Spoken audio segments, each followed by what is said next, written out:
শুভ সকাল বন্ধুরা, কে কোথার থেকে আমার ভিডিওটা দেখছো অবশ্যই ভিডিওটাকে স্কিপ করবে না, দেখবে। আশা করছি তোমাদের ভালো লাগবে। আজকে বৃহস্পতিবারের সকাল, আমি স্নান টান করে সব ফ্রেশ হয়ে তোমাদের সঙ্গে কয়টা কথা না শেয়ার করে পারছি না, কারণ আমাকে সেই শিক্ষাটা দিয়ে গেল, আমার নিজেকে ভালোবাসতে শিখিয়ে দিয়ে গেল কিছু কিছু ঘটনায়। তো ঘটনাগুলো কি তোমাদের সঙ্গে শেয়ার করি।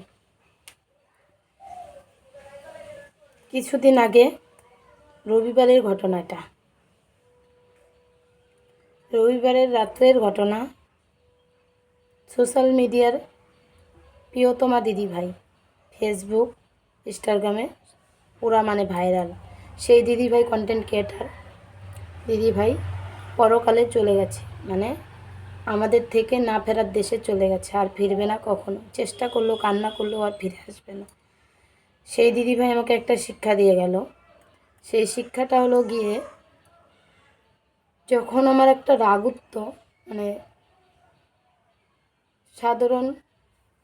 সাধারণ কোনো বিষয় নিয়েই রাগ উঠলেই ভাবতাম কি হবে এই পৃথিবীতে থেকে, চলে যাই আমিও, ভালো লাগে না আর এত শান্তি, এরকম একটা ভাবনা মনের মধ্যে ঘুরপাক খেত। কিন্তু দিদিভাইকে দেখে মনে হলো এই কাজগুলো করা একদম মোটেও ঠিক না। কারণ আজকে যে দিদিভাই ফুরিয়ে গেল, সেই দিদিভাই ফুরিয়ে যাওয়াতে কারো কিন্তু কিচ্ছু হবে না, শুধু হবে দুটো লোকের। বলো তো কার? এক হবে মেয়েটার, তিলোত্তমা দিদিভাইয়ের ঘটনাও বলবো, কিন্তু মুখে এসে গেছে, কিছু করার নেই। প্রিয়তমা মা দিদিভাইয়ের মা তাকে হারালো, সন্তান হারা হলো এক নাম্বার। তার বাবা মেয়ে হারা হলো দ্বিতীয় নাম্বার।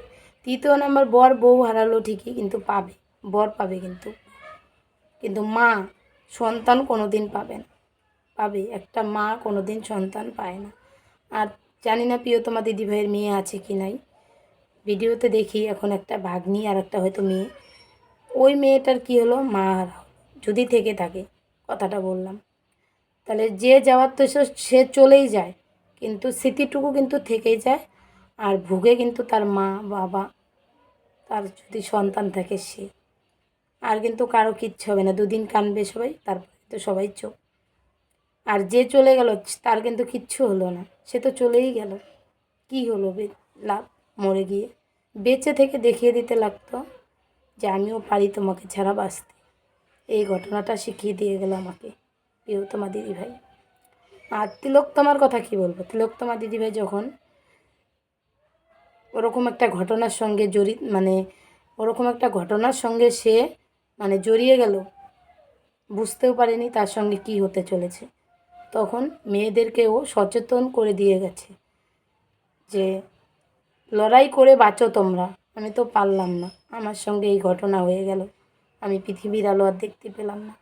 কোনো দিন ভাবেও নি সে মানুষ বাঁচাবে, প্রতিজ্ঞা নিয়ে ডাক্তার হয়েছিল, কিন্তু সে পারলো না প্রতিজ্ঞা রাখতে।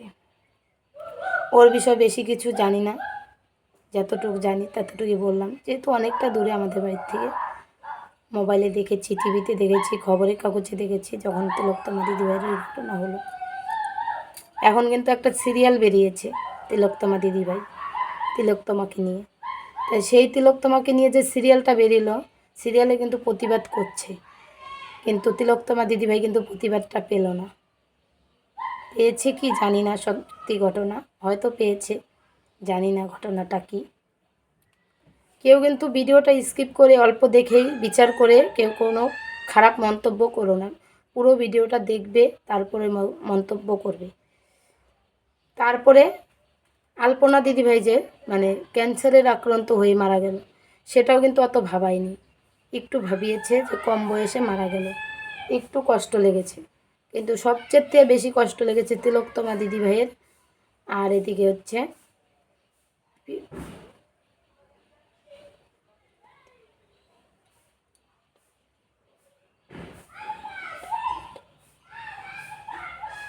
প্রিয়তমা দিদিভাইয়ের ঘটনাটি বেশি ভাবালো। তাই কেউ কোনো দিন কোনো রাগ উঠলে খারাপ কাজ করো না। দরকার পড়ে বাইরে থেকে হেঁটে গিয়ে কাজ করে খাবে, নিজেকে সবল করবে, তবু এই কাজ করো না, এটাই সবার কাছে মিনতি রইল আমার। সবাই ভালো থাকবে, সুস্থ থাকবে। আর আমি অন্তত আমি প্রমিস করে বলছি, অপঘাতে কোনো দিন মৃত্যুবরণ করব না। যতই রাহুল দরকার পড়ে আমি চলে যাব বাড়ির থেকে।